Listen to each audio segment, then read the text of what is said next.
So good evening. Thanks for having me, and props to all the other speakers because they are way more qualified to talk about music than I am.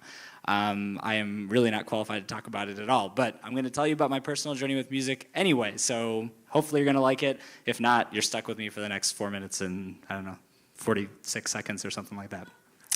Oh, and by the way, this has nothing to do with Bach or Van Gogh. That was in the talk title and just has nothing to do with it. So my musical journey started when I was a kid, like everybody else here. Basically, it starts out with me going to piano lessons when I'm, in the 5th grade. My mom wanted to take me. She's a very musical person. And so you've heard that story kind of several times tonight, but that's where it diverges because it really did not go very well. Specifically the part about the piano recital. So I cannot recall a single piano recital that I did not completely crash and burn at. I'm talking total meltdown. So this is a picture of me actually at a piano recital. I believe shortly after this is when I froze up and they had to come pick me up off the bench and let the next kid play. It was really quite terrible. So, I mean, it was like this all the way up through high school. I actually played piano a lot and I took lessons and I got better at it, but the performance part was a complete no-go, right? It was like every single time, complete disaster, and which was, really too bad. It really kind of, turned me off to the entire situation. So this kind of sucked. Looking back, I think that I understand why this is, but you kind of need to know a little bit more about me before you understand why.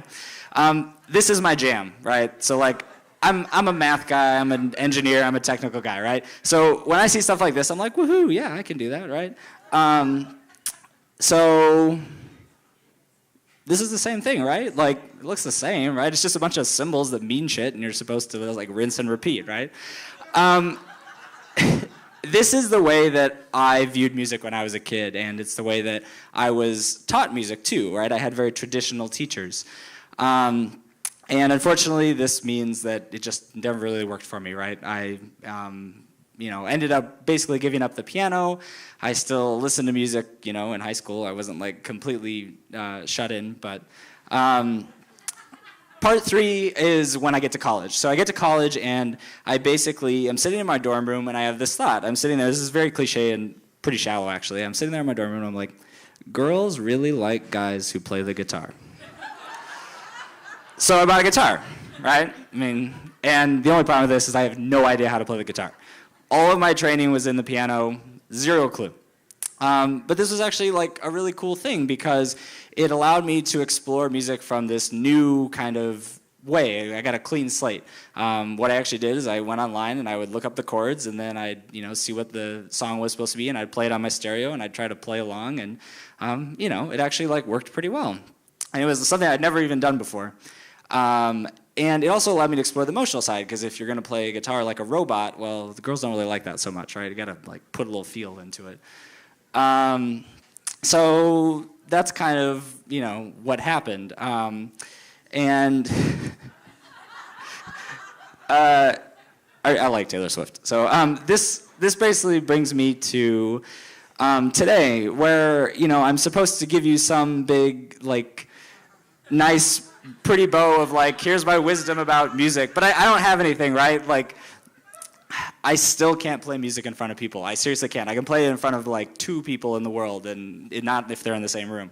But I have been able to attack the problem from kind of a side angle. I co-founded a startup here in town that does a lot of music stuff. We're a music startup, so I get to do a lot of music-related things without actually having to play any music. That's a lot of fun. Some people in the job are still trying to talk me into it. I built a guitar amp. I actually didn't own a guitar at the time either, which seems like a dumb idea. It was. But this allowed me to apply my technical skill in a way that resulted in something that I felt guilty not playing because I had a guitar amp sitting around. So it's a way to do something a little different. So if I'm going to try to leave you with some wisdom. That in my limited experience with actually being able to play music, and I still do sometimes in my basement with my guitar amp, basically don't let anybody tell you that you're doing something wrong, right? There's no wrong way to make music. I think that's the problem when I was growing up, is that's what I got told, and it messed me up, set me back 2 decades. So If, that's it. So.